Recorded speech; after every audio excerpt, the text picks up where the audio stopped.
So Tara, I wanted to talk to you about this information that I saw on a Christian website. And I'll just get it on the screen because it's here. Yeah. So I don't often look at Christian websites actually, but I went onto this one Christian website because someone mentioned something to me, so I researched it. And on this Christian website they have a book section, and this book just jumped out at me. And it's the book's called The 7 Necessary Sins for Women and Girls. That's the 7 necessary sins for women and girls. And you know what I'll do? I think I'll put this cover. There we go. So let's have a look at that. I think it's reading backwards. No, it won't. No, There we go. okay. The 7 necessary sins. So you can see the cover is someone pointing their finger up. Yeah. This is on a Christian website. Okay, and they've got a whole book section. So this is a radical feminist book, and I'll just read what it says. So, a bold and uncompromising feminist manifesto that shows women and girls how to defy, disrupt, and destroy the patriarchy by embracing the qualities that they've been trained to avoid. Okay, and then I'll go on. Destroy the patriarchy. Yep, and then I'll just, let me just go on. Seizing upon the energy of the Me Too movement, feminist activist Mona Eltahawy, I think that's her name, she advocates a muscular, out-loud approach to teaching women and girls to harness their power through what she calls the 7 necessary sins that women and girls are not supposed to commit. To be angry, ambitious, profane, violent, attention-seeking, lustful, and powerful. Wow. All the necessary sins that women and girls require to erupt. And then it just goes on a little bit, and then I'll just read the last. Okay. Illuminating her call to action are stories of activists and ordinary women around the world who are tapping into their inner fury and crossing the lines of race, class, faith, and gender that make it so hard for marginalised women to be heard. Rather than teaching women and girls to survive the poisonous system they have found themselves in, Eltahawy arms them to dismantle it. Brilliant, bold, and energetic, The 7 Necessary Sins for Women and Girls is a manifesto for all feminists in the fight against the patriarchy. Wow. And that's on a Christian website. That's on a Christian website. It doesn't sound like a Christian book, though. It's, well... Really? It's a radical feminist book. Yeah. And, it's as you know, I've been researching the, what's it called? The Scum Manifesto, which was published in 1967 by, what's her name now? Her surname, I've forgotten her name. Yeah, I've forgotten it too. Okay, it'll come to me. But so the Scum Manifesto was a radical feminist manifesto, which was published in 1967 by the lady who shot Andy Warhol, and it was just really just portrayed a hatred for men, an absolute hatred of men, and suggested that they should be eliminated from society, literally killed. And this book talks about violence, that they should use violence, and I'm seeing there's a lot of messages in the media which support this kind of attitude towards men, that women need to kind of embrace their full anger. So you heard about the inner fury, tap into their inner fury. So that's tapping into anger, and allowing their anger to motivate them and kind of give them power.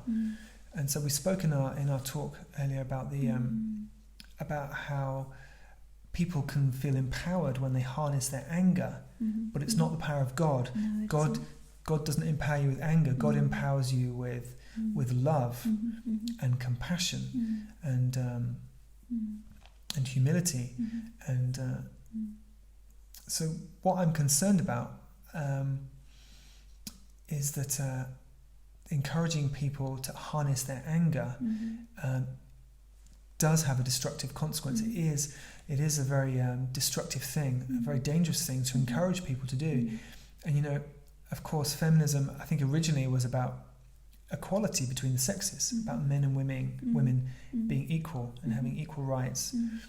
But now feminism, it's become radical feminism. The other way, Yeah, it's become about turning the tables and basically oppressing men. You know, and anyone who's for love, anyone who believes in love, shouldn't be for oppression. They shouldn't support oppression because it's not loving. So I'm concerned about this whole big movement that I'm seeing in many places in the media, where radical feminism is encouraging young girls to kind of hate men, to resent them, and to want to kind of get rid of them, push them out of the way, oppress them, abuse them, give them a taste of their own medicine. And of course, there's no love in that. There can't be love where there's hatred. You know, if there's hatred of men. So of course, you know, you can love your sisters, you can love your female family,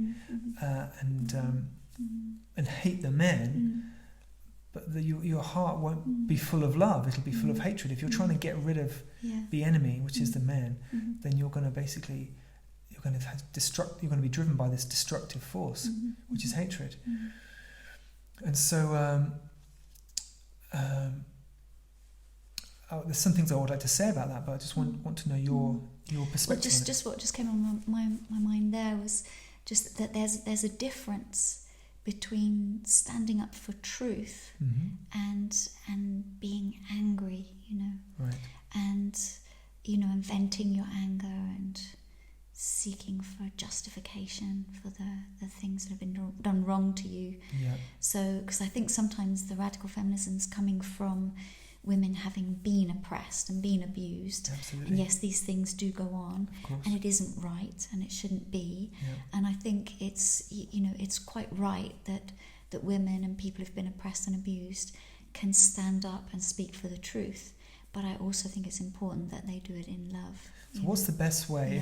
If you were talking to a group of women who really felt a great injustice at the hands of men, and you were going to tell them what, in your opinion, was the best way to redress the balance, the best way to feel like justice was done, what would you say to them?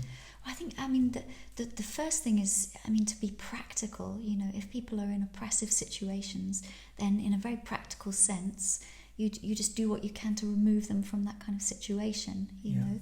So, of course, that's practical, no matter what the situation, whether it's an individual, whether it's a group of people. You know, perhaps in love, you set up, or you try and set up ways of you know, bringing them out of that situation. That's practical. You don't have to get angry. And then to engage in communication, to engage in loving communication. So you need to understand what's going on. You need to communicate with the oppressors and find out what they're doing and, you know, why they're doing it. And, you know, to understand situations, you know, open up communication. But I think when you use that, you know, love as your baseline, that you always communicate with love, you speak the truth in love. It's not anger. Not anger. I mean, I think it's, you know, it's okay. It's okay to get angry, but I think when you start firing darts at other people, or you start trying to find solutions, oppress others, it's like, of course you are going to be angry if you've been abused and you've been oppressed. It's quite right, you know, but it's more that, you know, just to accept that that's the way you feel. You don't start throwing out darts and there's this great sense of needing justice. You know, human beings have this sense of justice.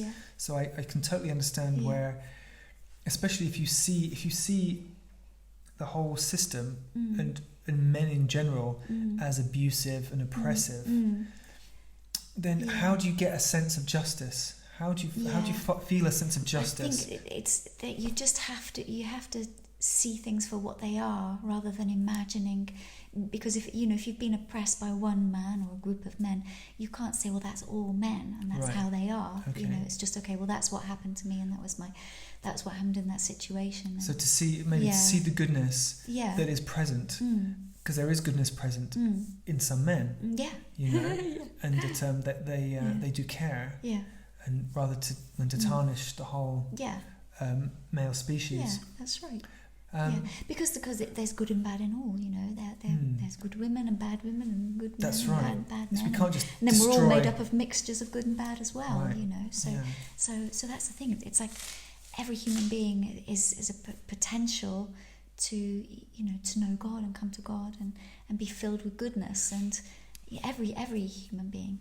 And So, I think this is an important point. So if there's a sense of frustration and injustice, then knowing God can, how can I put this? Knowing God can kind of bring peace to that sense of injustice, that forgiveness. This is the word that's coming to me. Forgiveness. Okay, this is the crux of it. This is the crux of it. That of course people have been abused, and of course people have been terribly mistreated, and systems as well have, you know, abused millions of people. But forgiveness is just absolutely essential for healing, for this planet for things, society, for everything to be healed, for us to experience like a positive healing solution. Then we have to forgive. I mean, for us to experience healing individually as a human being, male or female, then we have to forgive, because the alternative is just holding on to anger and holding on to pain, which will it will continue to find targets for itself. If there's anger in our heart, it will continue to find targets. So even if you get rid of all the men, even if you've got rid of all the men, then you then turn on all the women who aren't, who have that masculine controlling tendency. So it'll kind of turn against itself. So you can imagine if this great solution to get rid of all the men, which what's her name? Valerie Solanas wrote in the Scum Manifesto. This solution that the solution is to get rid of the men. If that happened, then the hatred wouldn't just disappear, because it stays in the heart. The anger and the hatred would find another target, and it would end up destroying itself. Humanity would end up destroying itself, because it would just continually find enemies. And that forgiveness. I'm just hearing my mind from the Lord's Prayer. Forgive us our trespasses as we forgive those who've trespassed against us. It's so important. It's this idea of loving God first and then loving our neighbour as ourselves. It's not always an easy thing to do, especially if there's been abuse and mistreatment, you know. But it's like when you start to consider, okay, well, this is God's will. How do I do that? So it's like you at least your mind is becoming open. Okay, well, this is the way it's set up. How do I do that? You know, how do I forgive when I've been mistreated? You know, and seek His will on that, and seek His forgiveness, and seek His help.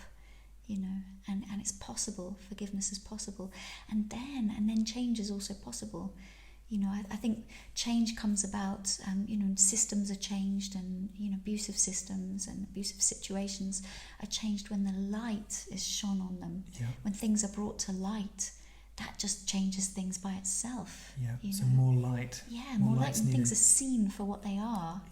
You know, then this is transformative. It's not a matter of pounding it down and getting rid of it, and, you know, it's... Because that's the message. I've been noticing this for a long time, watching the media very, very carefully, and this is a very prevalent and intensely propagated message. The system needs to be destroyed and kind of built back from the ground upwards, but with women in charge, because men are the bad guys, and men are basically, you know, ruining the planet, and men are controlling all the women, and they're abusers, and they're, you know, sexual predators.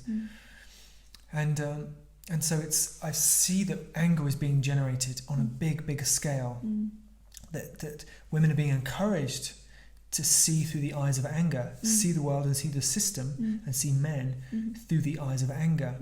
And what I've realised just recently is that it's a radicalisation process.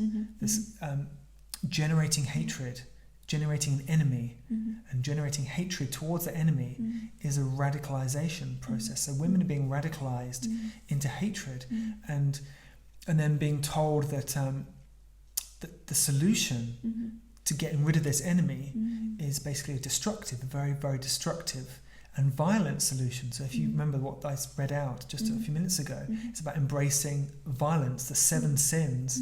One of them is violence, and and so I've seen the message very, very clearly in society that women are encouraged that violence against men is a way of getting retribution, of redressing the balance, of giving men a taste of their own medicine, and feeling like a sense of justice has been done. And but it's really big. It's like a really big message, because Billie Eilish is putting out a similar message. She's suggesting in her videos that men have their throats cut, and the symbol she puts on all her clothes and all the blow symbol on all the hats is a symbol of a man who's had his throat slit, and she sings about cutting his throat. And so this message is being really promoted on a big scale, and it comes down to this Scum Manifesto that Valerie Solanas, it's a manifesto. So that book was a manifesto, and Valerie Solanas created this manifesto. And so I'm seeing it's a message. It's a really powerful message, which is coming through the media in a strong way to radicalize inciting the women to violence, making them angry, giving them all the reasons why the men are bad, and creating this like anti-male army of radical feminists who are going to be encouraged, and who are being encouraged to be prepared to give men a taste of their own medicine, to be violent towards men. And I'm really, really concerned, and especially with this message being aimed at teenage girls, that it's good to be violent, to give men a taste of their own medicine, to treat them badly, and to hate them. I'm really, really concerned. So a lot of my work now is kind of trying to reach those who are being radicalized to hate men, and I think it's really helpful to have a female voice, your voice especially, because at some point in your life you didn't have a great respect for men, and that changed as you changed your own attitude towards them. So maybe if you can just speak briefly about how you felt more compassion. So at one point you were more angry and resentful or disrespectful towards men, and then you changed to start to have greater compassion for men. So speak about that. I was just on a path of becoming more conscious. That's what I wanted. I wanted the truth, and so I wanted to be more conscious. And so I started examining my own motivations, and I could see my own thought processes, and so I remember even just in our relationship, I just began to practice. So as I would be speaking with you, I'd be also observing, well, where am I coming from in this moment? Am I coming from love, or am I accusing you of something? This kind of thing. So then I just began to see how this practice orchestrated our relationship, and how it orchestrated things. And it was I just began to see that as the more I chose love, I actually would make that conscious choice to come from a loving place, just how things would blossom and everything would go well. And sometimes that would mean being quiet. If we were in some kind of opposition, perhaps sometimes just to be quiet, not to, push my case, or, and then there would be an opportunity later to just to say what I really wanted to say or needed to say or express in some way. And I think that's just the joy of human relationships, whether it's male and female or female and female. It's just this, it's like a dance, really. You're just always conscious of where you're coming from in communication. So on that subject of like being more aware of your thoughts in that moment, in the moment, then you can give energy to the thoughts of accusation. That's right. Or you can seek the thoughts of forgiveness.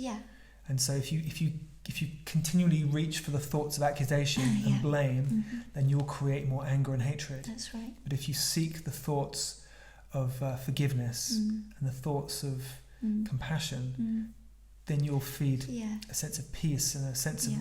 of reconciliation. Yeah, and understanding as well. I think Mm. it's much more open when you seek understanding. So To understand the rather other than- person. To understand the other person. Right. So there you are faced with the other person, and you may have your own agenda. You may have something you really want to say and something you really want to put forward, but you're actually willing to look at the other person and see them, and understand where they're coming from. So perhaps primarily you want to understand where the other's coming from, and then when there's space, you can, So you it's can like say what you want to say. so it's like your primary desire Yeah, is for harmony. yeah, So for it's- harmony. So That's rather right. than your primary desire is Yeah. to vent Yeah, your anger, yeah, which is really destructive. It Yeah. breaks up relationships. It Mhm. destroys families. Mm, It destroys human relationships. That desire to vent mm, your frustration, your Yeah. anger. Yeah. Instead, you need to replace that with Yeah. a desire for resolution, Yeah. for harmony. choosing peace. Yeah, so you have to Mm. you have to want that. You have to Mm, want mhm, healing. You have to mm. want resolution, Yeah. reconciliation, Mm, and you have to want harmony. mm. Because if you don't want those things, you're going to want just to vent. You just want to be right. You want to be right. Yeah.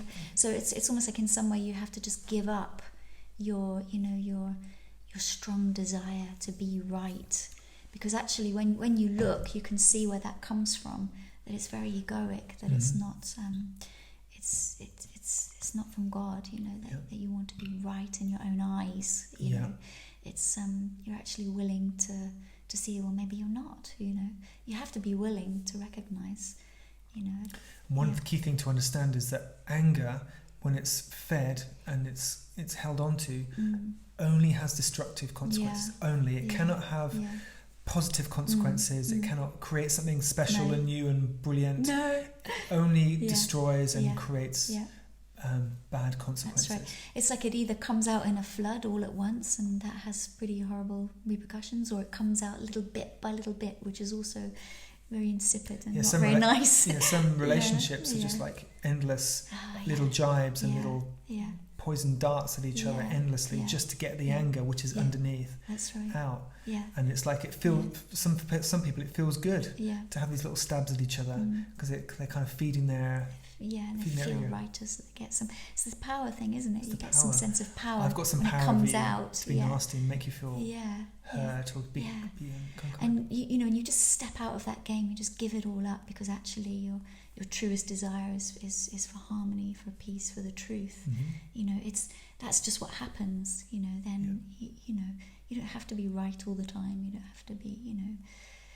So for peace to reign and for Mm. harmony to reign, Mm, you have to give up your desire to punish somebody, yeah. your desire to Mhm. see someone get what they deserve. Absolutely. You have to give that up and trust that Yeah. God will give God people. is the judge. God will give people you what realize, they deserve. yeah, God takes care And of all all that. you've got to do is Yeah. choose peace in your own heart. Mhm, Because if there's hatred there, Mhm. you cannot have peace, mhm, and you will never have peace in the future Mhm. if you allow the hatred mhm. to be there and allow it to motivate you to act in certain That's ways. right. You Yeah. can never, Yeah. you'll never get there. Yeah, there's You never have- an end to it.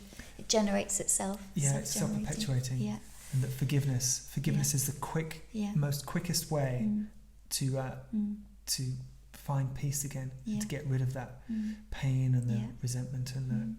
So I would say as well that it's much easier to forgive, either forgive yourself or forgive the other with God's help. yeah, In fact, I'm not even sure you can do it. I've tried myself, for years, and there's issues, and you realise there's forgiveness, you need to forgive the other, and you try and you try and you do all your little, things, your little tricks, and try and meditate on it, and it actually just pops back up again. But the greatest success I ever had in finding forgiveness was in just asking God to help me forgive, yeah, and it was so quickly gone. yeah. It's amazing. He The does the power job of for God. you. Yeah, The power of God is unfathomable, yeah. really. For years and years of struggling with this, lots of little things, to forgive, and you try and it pops up, and you go, wow, it's still there, Mm. But actually, my goodness, it was all gone. Dissolves. Yeah, Dissolves in God's love. Yeah, yeah. So Yeah. so Mm, if you had a message for people yeah. who have this attitude, who Yeah. really are angry with the patriarchy, Yeah. angry with men, Yeah. and want to Yeah. to embrace their anger, Mm-hmm. to get back at men, teach them a lesson, what would you say? What would you say? Turn it around and look at yourself. Right. I would just say, just turn it around. What you're throwing out there, just look at yourself and see what's going on inside of you, and where are you coming from when you're doing that. And then, you know, it's amazing what you might see. You might see that because anger only comes from vulnerability and fear. It's sort of masked, isn't it? Anger is, you know, so really you'll find your own vulnerability. You'll find, you know, your need to be loved, to be cared. So maybe you haven't been loved by the men in your life. You haven't been cared for as you should have been. Right. But you're not going to get it by bashing them. Yeah. You know. So you do actually need that. You do need some vulnerability and to feel love, and to feel this kind of gentleness. And protected and cared for. Right. Yeah. Yeah. Absolutely. But what if you don't want it from men? What if you really so hateful of men, or so fed up with men? Seek it from God then. Seek it from God. Yeah, and then accept it from wherever it comes.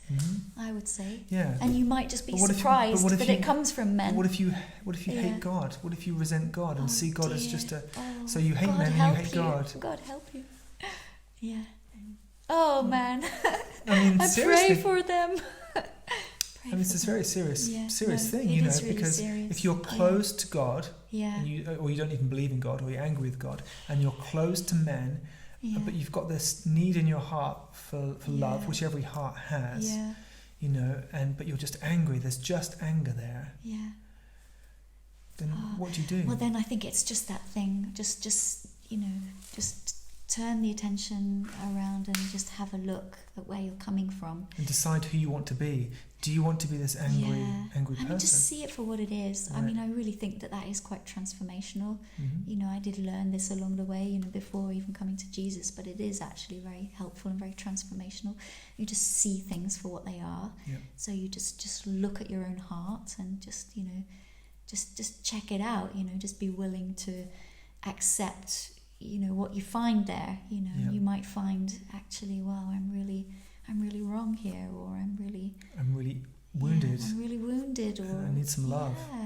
Something like that. Yeah. And even that would be the beginning of wisdom. You know, that might be even the beginning of coming closer to God. You know, I would find, but maybe you don't want to say that to someone who hates God, but well, you know, but I mean, it would just be beneficial anyways. You know, whether you find God or not. But obviously, there's this attitude of God being just another man, you know, another you know, oppressive man who just wants to control women. But I have the sense that women see Jesus differently, because Jesus is the embodiment of love. You know, he didn't control anyone. He wasn't interested in ordering people around and bossing them around, and you know, he was so gentle, strong, but so gentle-hearted, and cared so much that maybe a wounded female heart who maybe hates God and hates men will have some resonance with Jesus, because he's different. Absolutely. You know, he's not a typical man. He was like such a loving being. You know, he's more like a woman than a man. Oh no, don't say that. No, but what I mean is, you know, he was more, his love was more like that. More like that of a woman, you know. Compassion. He was so compassionate, and so maybe for those women out there who are really angry with men and angry with God, then they should kind of connect with Jesus' love, because he's different. You know, maybe they can see him differently to God and to men. He didn't oppress anybody. Yeah, and he stood up for the truth and for injustice. Yeah, you know, he really did. You know, remember him in the you know, throwing the tables and the money changers, and you know, he loved his Father so much. And the greatest injustice happened to him. You know, that he was the most perfect man, and he was crucified as this heretic or whatever. You know, so that was the greatest injustice that's ever occurred. The most perfect human being on the planet was treated like like vermin, like scum and crucified. And so if anyone's experienced great injustice, and he suffered more than anyone. So he understands suffering, and he can help heal a heart that's suffered. He understands. He's very real, and he can be with you. He can help a heart that's really, really known pain and known suffering. And he's not a father figure. He's like a brother, a friend, the best friend. Who understands the pain, understands the suffering, understands the humanity and the pain of humanity. And so maybe he's the one that these women need. If women are angry with all the males in the world, then Jesus is different. Jesus is different. He's not like the others. That they need to turn to him, and he'll heal the heart and help them find peace and forgiveness. And find what it is they're looking for, because every wounded heart is looking for something. It's looking for healing, and anger is not the way. Anger is just. And I think that's what anyone who has that sort of anger they want to put out, and the sort of self-righteous anger, if they turn their attention around and just look at themselves instead of at what they're throwing it out at. The target. Just turn it around. Just have a little look, and then they'll find that wounding and seek the healing. And Jesus is the one who can do that. That's right, absolutely. Okay, well, I pray that if any women are watching this and that they're hearing this message and they're feeling this hatred, or they're noticing that their hatred's being kind of stirred up by the media and by the television programs, the anti-male propaganda, and by these books and by messages and pop music, they can see that there is an agenda to stir up their hatred and to make them cross over away from love into hate. That they can see that, and they don't get seduced by these messages of hatred and violence, which is what radical feminism is leading them towards, anger and violence and anti-male hatred. So hopefully they can learn what it is that their heart really needs, because it's all about the heart. It's all about coming back to love. Because anything else, if you stray away from real love, is just going to be terrible. It's just going to have terrible effects. Nothing satisfying. There's nothing more satisfying than just resting in love, in God's love. There just isn't. Everything else. It's the remedy for everything. All pain, anger, hatred. It's what everyone needs. Okay, well, let's hope everyone can find that.